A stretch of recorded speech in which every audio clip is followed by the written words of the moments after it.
Between 1905 and 1908, a St. Petersburg native and lapsed law student named Igor Stravinsky, 1882 to 1971, studied orchestration with the venerable Russian nationalist composer Nikolai Rimsky-Korsakov. Much to Rimsky-Korsakov's dismay, the music this young Stravinsky was increasingly drawn to was not that of his own Russian school, but rather the music of that French renegade, Claude Debussy. Stravinsky later wrote, quote, "The following is illustrative of the attitude of the old master towards Debussy. At a concert where one of the latter's works was on the program, I asked Rimsky-Korsakov what he thought of it. He answered with these very words, 'Better not listen to him. One runs the risk of getting accustomed to him, and one might even end up by liking him,' unquote." Yeah, nice try, Maestro Rimsky-Korsakov, though your attempt to dissuade Stravinsky from liking Debussy's music was doomed to failure. Because like any number of young, forward-looking composers of his generation, Stravinsky was enthralled with Debussy's music. Debussy's elevation of timbre and his many compositional innovations appeared to offer an entirely new approach to writing music. Stravinsky absorbed and synthesized Debussy's innovations into a uniquely influential body of work of his own. The seminal composition of Stravinsky's early years was Le Sacre du Printemps, The Rite of Spring of 1912. The impact of The Rite of Spring on the music of the 20th century was equal to that of Beethoven's Ninth Symphony on the music of the 19th century. Still, giving credit where credit was due, while offering up a typically snide Stravinskyan jab, Stravinsky wrote in 1962 that, quote, "Le Sacre," meaning the right, "owes more to Debussy than to anyone. The best music as well as the weakest," unquote. You are what you eat, Stravinsky's early life. Igor Stravinsky was born on June 17th, or June 5th, according to the old-style Russian Julian calendar, in 1882 in Oranienbaum, a resort town located on the Gulf of Finland, about 35 miles west of St. Petersburg. Oranienbaum, which today is known as Lomonosov, was a trendy summer resort that catered to St. Petersburg artistic and literary elites, the Hamptons of its time and place. For our information, both Tolstoy and Mussorgsky summered there. Stravinsky's family was, likewise, neck-deep in St. Petersburg's artistic life, as his father, Fyodor, was one of the great Russian operatic bass baritones of his time. Fyodor Stravinsky's career coincided with the golden age of Russian opera, a period that saw the premieres of the operas of Tchaikovsky and Rimsky-Korsakov, the last two operas of Mussorgsky, Alexander Borodin's Prince Igor, and a cartload of other operas by composers such as Cesar Cui, Anton Rubinstein, and Sergei Taneyev. It was in St. Petersburg that Stravinsky grew up, with his parents, 3 brothers, and a gaggle of servants in an 8-room, second-story flat at number 66 Kryokov Canal. Stravinsky was a tiny, fragile child, and he never lost his self-consciousness about his diminutive size. He matured into a world-class hypochondriac as well, thanks in large part to his parents, who were paranoid about their children's health, which was quite understandable given the sorts of viruses, infections, smallpox, and cholera that were rampant in the cold and damp climate of St. Petersburg. Cold, damp, and rife with disease though it was, the St. Petersburg in which Igor Stravinsky grew up was a remarkable place, an amazing mix of West and East, of rich and poor, of city people and country peasantry.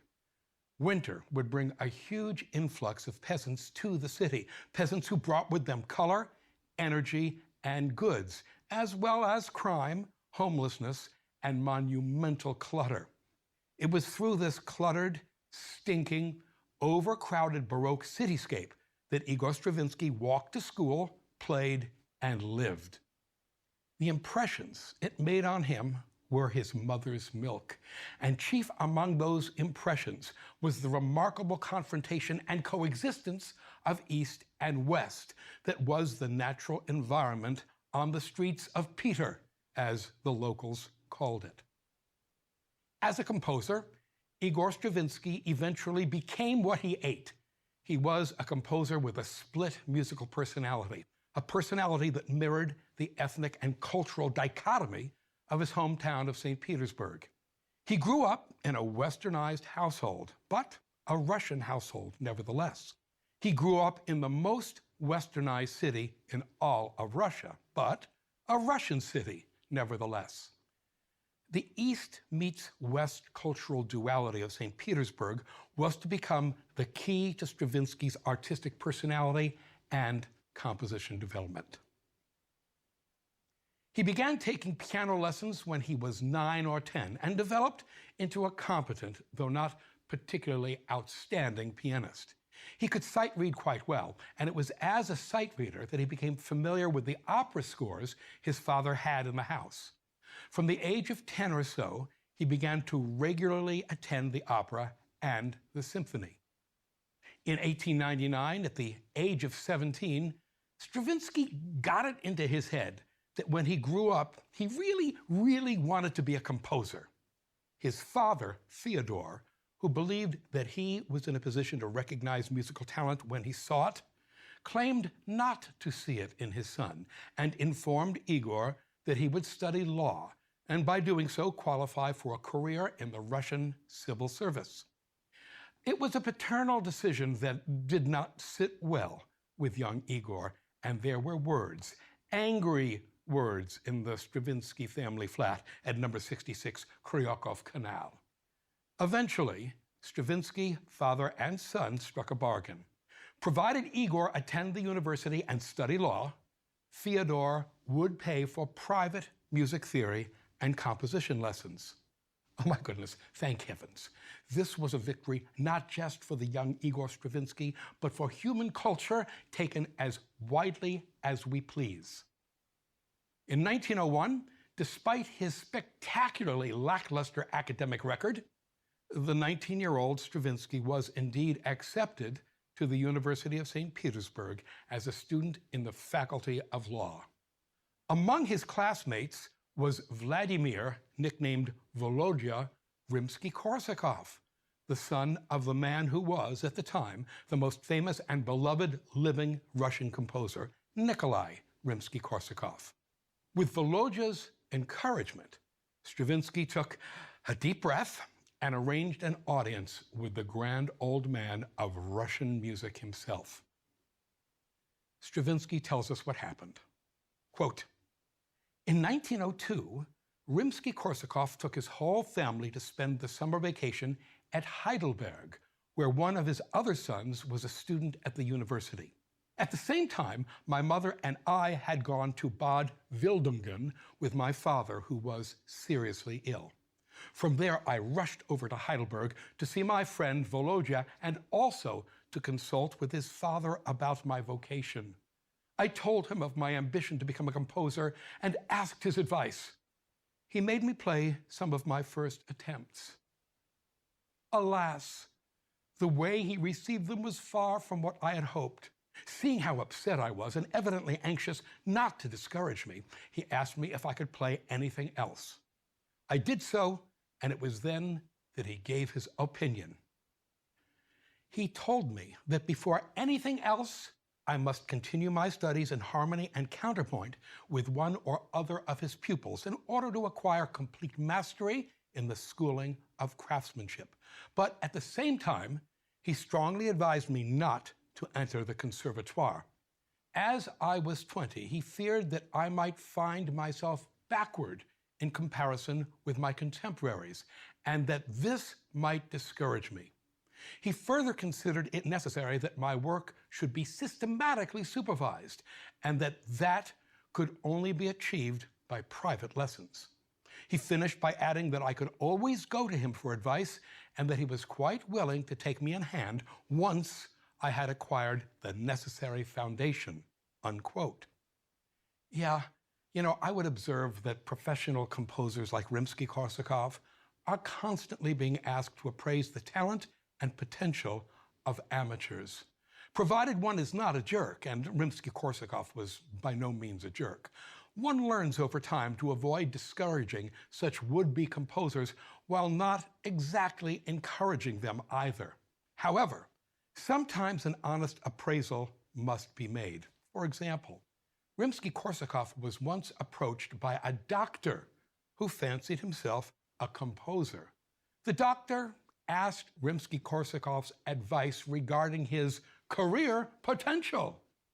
Rimsky-Korsakov's response: excellent, provided that career is in medicine. But back to Stravinsky. Rimsky-Korsakov's blow-off was gentle, but still a blow-off it was. Let's consider what he actually told Stravinsky. You're too old and not good enough to get into the conservatory, and neither are you worthy of my time. If you study with one of my students, maybe sooner or later, you will be good enough to study with me. Meanwhile, you're a friend of my son and the son of the great Fyodor Stravinsky, so I'll be happy to offer you my advice should you seek it out. 999 times out of 1,000, that would have been the last Rimsky-Korsakov would have heard from a wannabe. But Stravinsky's fire burned hot, and following Rimsky-Korsakov's advice to the letter, he studied with one or another of his students from 1902 to 1905. At the same time, Stravinsky became a hanger-on, and as such, he became part of Rimsky-Korsakov's entourage, attending rehearsals, concerts, and evening musicales with the old man himself. Good to his word, Rimsky-Korsakov took Stravinsky on as a private student in 1905. They worked together for 3 years, during which Stravinsky continued his astonishingly rapid development as a composer. When Nikolai Rimsky-Korsakov died on June 8th of 1908, Stravinsky was devastated. But as sometimes happens when a father figure is no longer around to express disapproval, Rimsky-Korsakov's death liberated Stravinsky to become the composer he wanted to be. Stravinsky's next 2 works, Scherzo Fantastique and Fireworks, both for orchestra, owe much more to Claude Debussy than they do to Nikolai Rimsky-Korsakov and the Russian National School of Composition Rimsky-Korsakov had helped to create and had come to represent. I would ask you to listen back to back to the opening minute or so of 2 pieces for which I have provided URLs. The first is the second movement of Claude Debussy's Nocturnes for Orchestra, a movement entitled Fêtes, meaning festivals, composed in 1899. The opening is fast as swirling triplets flash by in the strings while wind and brass instruments layer thematic material atop the strings. The second piece is Igor Stravinsky's Scherzo Fantastique for Orchestra of 1908.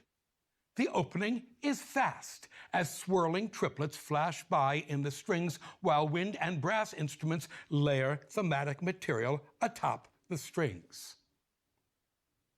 If you don't think the 26-year-old Stravinsky had the score of Debussy's Fêtes open in front of him while he composed his Scherzo Fantastique, well, please think again.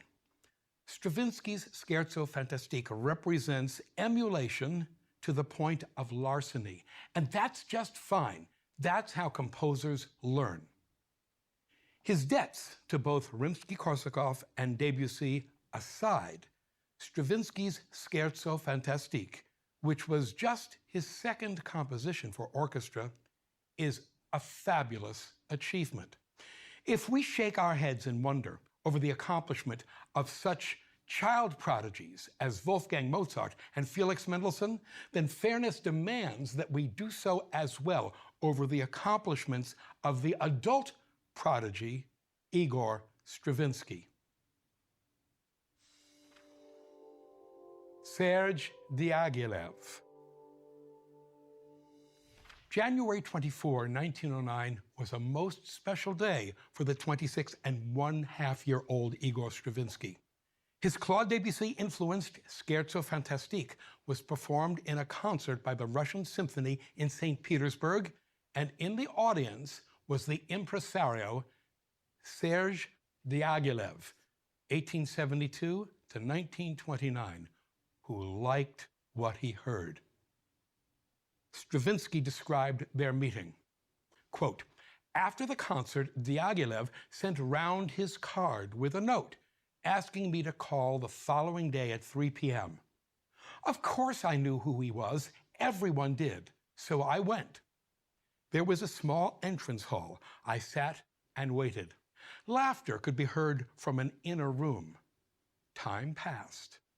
I grew restless. After 20 minutes, I got up and moved to the street door. As I grasped the handle to leave, a voice behind me said, 'Stravinsky, pridite, pridite, come in, come in.' I went in.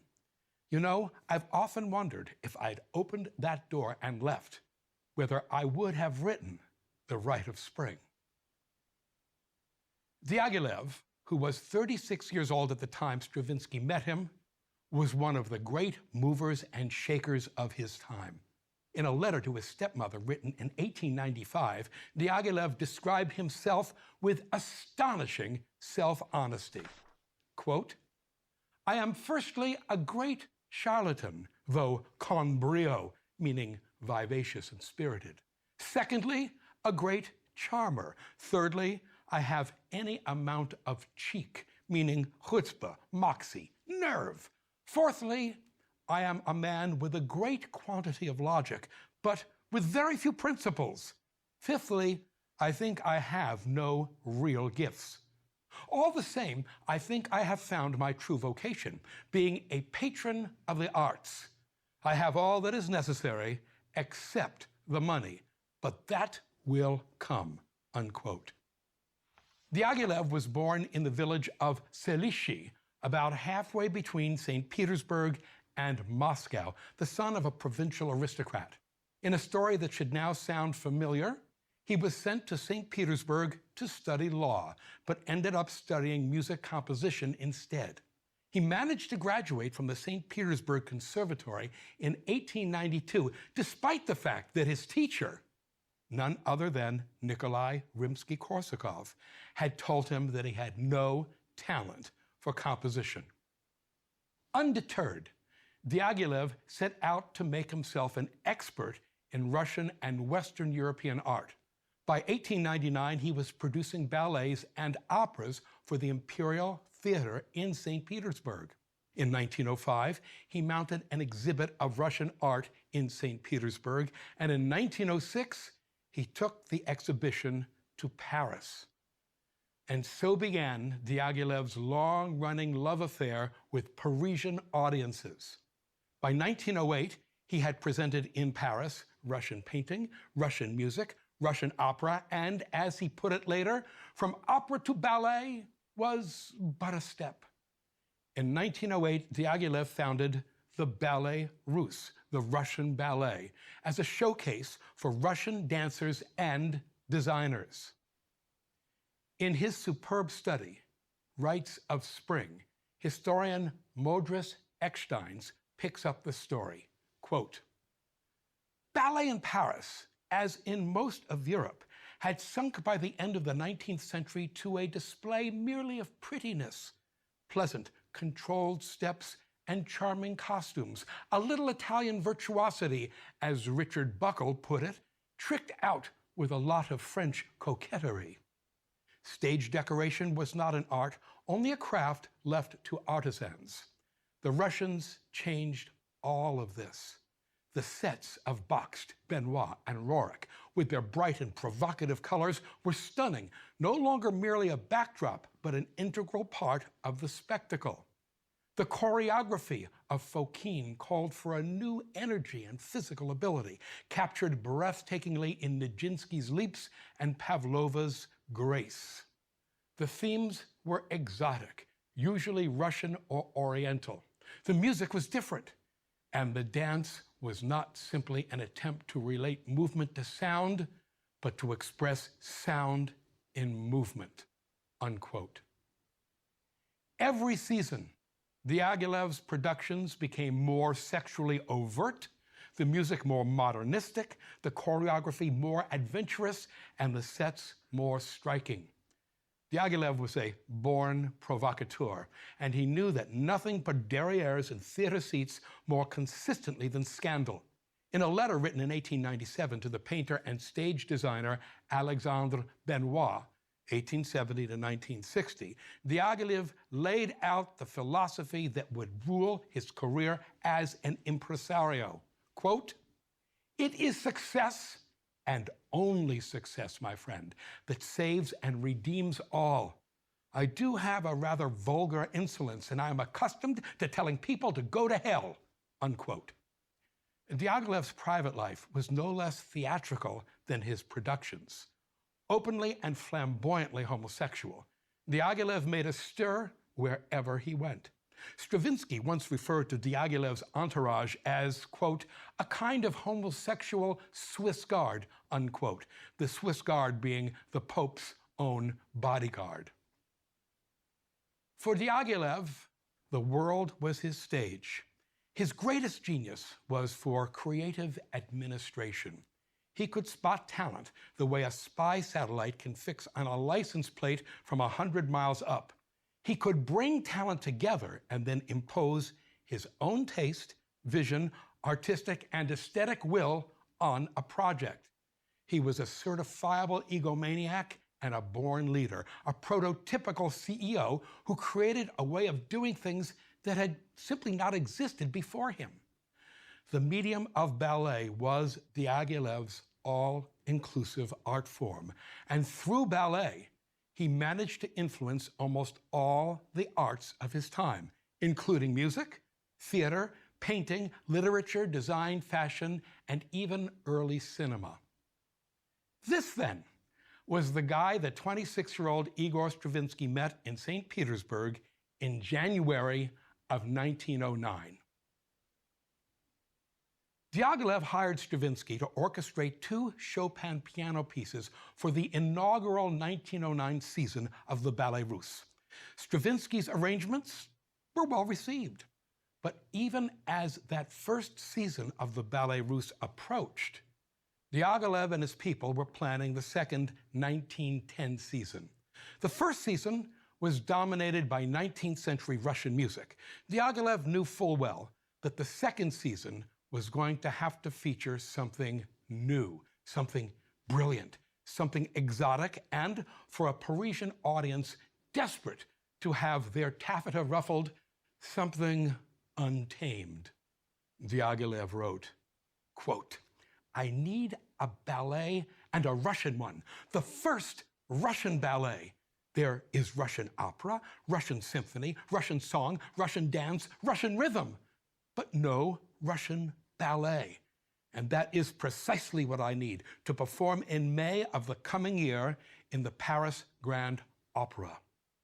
And by the way, for reasons strictly his own, Diaghilev apparently didn't consider Tchaikovsky's Swan Lake, Sleeping Beauty, or Nutcracker to be real Russian ballets. That's a big go figure. Diaghilev's new real Russian ballet was to be based on the folk tale of the Firebird. The commission to compose the music for the Firebird was first offered to Anatoly Konstantinovich Lyadov, 1855 to 1914. Lyadov turned the commission down. Diaghilev then offered the commission to Nikolai Nikolaevich Cherepnin, 1873 to 1945. Cherepnin turned the project down. So Diaghilev fired off a telegram to his Chopin arranger. Perhaps Stravinsky was interested in taking on a major commission? Does it snow in Russia in the winter? Working from a scenario prepared by the choreographer Mikhail Fokine and the designer Alexandre Benoit, Stravinsky turned out the fully orchestrated 45-minute score in under 6 months, warp speed given his usually slow and meticulous compositional pace. The Firebird, 1910. The Firebird was one of the most beloved symbols in Russian imperial culture.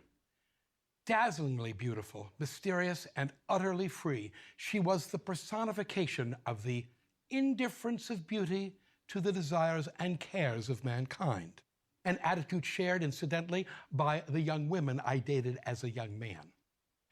In preparing their scenario, Fokine and Benoit combined elements from various stories, some of them about the Firebird herself, some about an evil ogre named Kachay, and others about the archetypal imperial Russian Captain Amazing, the hero of the story, John Jr., the eldest son of the Tsar, Ivan Tsarevich. The scenario of the ballet is as follows. The evil ogre Kachay holds 13 princesses prisoner. This is a very greedy ogre.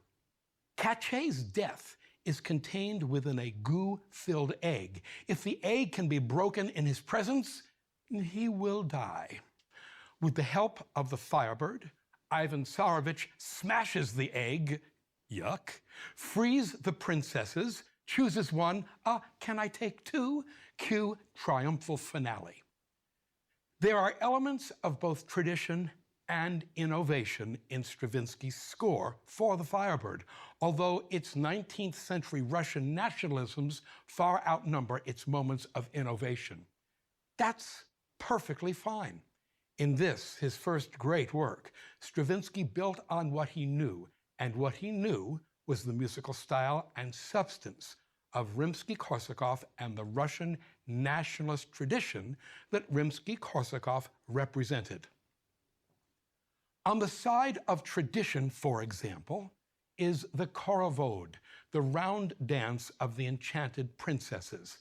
This gentle and elegant section of music consists of an arrangement of 2 Russian folk melodies that Stravinsky appropriated from a collection entitled 100 Russian Folk Songs, assembled by Rimsky-Korsakov and published in 1876. This is the first of those folk melodies.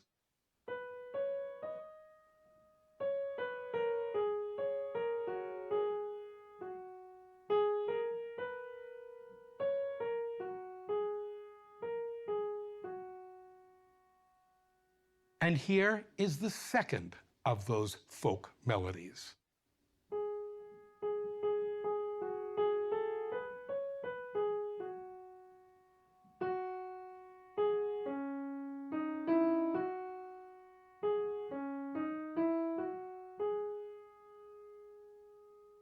I would direct your attention to the Valery Gergiev and the Vienna Philharmonic Orchestra's superb performance of the Firebird, for which a URL has been provided. The Khorovod, the round dance of the enchanted princesses, begins at 20 minutes and 17 seconds, 20:17, into the performance and runs to 24 minutes 32 seconds, 24:32 of the performance. In terms of its folk-like sound, its orchestration, and its expressive content, Stravinsky's Khorovod could just as likely have been composed by Alexander Borodin or Nikolai Rimsky-Korsakov in 1876 as by Igor Stravinsky in 1910.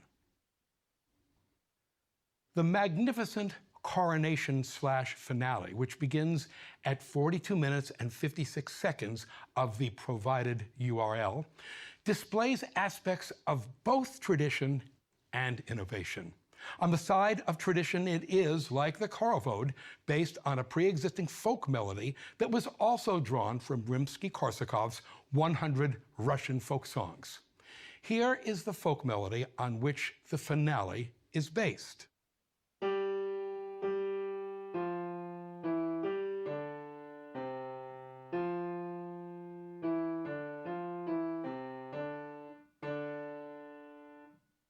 The finale starts slowly and quietly and builds to a magnificent conclusion. It is constructed using that most tried and true of Russian compositional techniques, something called varied repetition. Over the course of the finale, Stravinsky states and then repeats his theme, the borrowed folk melody, a total of 17 times, during which neither the pitches nor the harmonies change, though it does speed up, slow down, and get louder across its celebratory span. However, what sets Stravinsky's finale apart from the sort of varied repetition we can observe in much late 19th century Russian music, and at the same time marks it as being innovative, is its phrase asymmetry. About halfway through the finale, at 44 minutes and 55 seconds in the linked performance, Stravinsky begins cutting and pasting his thematic melody in such a way that certain reiterations are not only partial, but metrically irregular. The result is that musical interest is created through rhythmic asymmetry on the lines of 1, 2, 3, 4, 5, 6, 1, 2, 3, 4, 5, 6, 7, 1, 2, 3, 4, 5, 6, 1, 2, 3, 4, 5, 1, 2, 3, 4, 1, 2, 3, 4, 5, and so forth.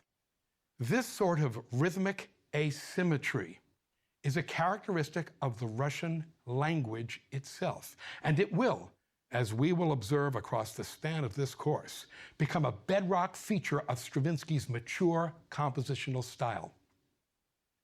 The most forward-looking music in The Firebird is the episode entitled Infernal Dance of the Ogre Caché, which runs from 32 minutes and 12 seconds to 37 minutes and 18 seconds of the linked performance. The opening of the Infernal Dance features a series of explosive, asymmetrically accented orchestral blasts that slowly but inexorably telescope inwards, coming faster and faster. The violent climax these ever more compressed explosions create is strictly a function of rhythmic asymmetry and has little to do with melody or harmony. At the final rehearsal of The Firebird, Diaghilev pointed to Stravinsky and said to the dancers, quote, "Mark him well. He is a man on the eve of celebrity," unquote. As usual, Diaghilev was right. The Firebird was everything Diaghilev wanted it to be, and it scored a triumph.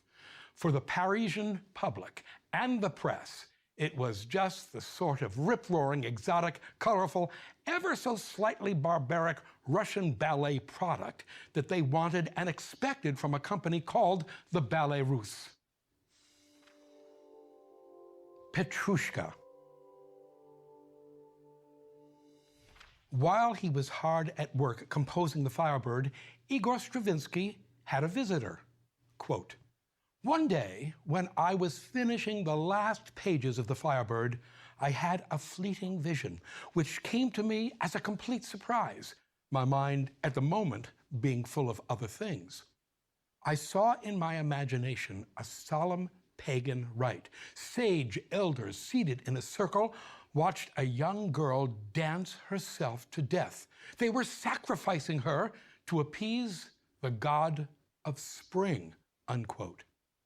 Stravinsky told Diaghilev about his fleeting vision, and the two of them decided that it was a swell idea to build a ballet around, a veritable Russian snuff ballet, as it were. The Parisians will love it! They entitled the project The Great Sacrifice, and with the great success of The Firebird still ringing in their ears, Diaghilev gave Stravinsky the go-ahead to start work on it. Stravinsky headed to Switzerland, where he intended to spend the winter of 1910 and 1911 working on The Great Sacrifice. That was the chore, Igor, but the music did not come. To his great credit, rather than bang his head against the wall, Stravinsky did what writers and composers should always do when in block mode. He distracted himself by writing something else. Stravinsky sketched some music for piano and orchestra that he described as being, quote, a sort of concert piece based on a distinct picture of a puppet suddenly endowed with life, exasperating the patience of the orchestra with diabolical cascades of arpeggios, unquote. Soon enough, Serge Diaghilev dropped in on Stravinsky to see how The Great Sacrifice was going. Instead, Stravinsky played him his puppet music. Diaghilev was spellbound and immediately wrote to the designer Alexandre Benoit, quote, yesterday I heard the music of the Russian dance which he has just composed. It is such a work of genius that one cannot contemplate anything beyond it. You alone can design it, unquote. A URL has been provided to an excellent performance of Petrushka by the London Philharmonic, conducted by Valery Gergiev. The fully orchestrated Russian dance that so impressed Serge Diaghilev runs from 8 minutes and 35 seconds to 10 minutes and 59 seconds of the linked performance. The Great Sacrifice was put on the back burner, and in its place, a new ballet project was born entitled Petrushka, which means Little Pete. Petrushka is a traditional Russian puppet made of cloth, straw, and sawdust, but he has a human heart. Okay, not really. That would be really gross. It's just part of the legend of the puppet, which, because he has a heart, he has the capacity to love. It is this duality of a puppet with the capacity to love that lies at the core of the ballet's action, and not incidentally, at the core of Stravinsky's music as well. Taking its cue from Petrushka's split personality, the action of the ballet takes place on two different levels. The first is the world of humans, everyday reality, and the second is a weird, twisted, parallel reality of puppets come to life. There are 4 scenes in Petrushka. Scenes 1 and 4 take place in the human world, and scenes 2 and 3 in the world of the puppets. It is for the strange, herky-jerky world of the puppets that Stravinsky composed some particularly striking and particularly original music. In order to project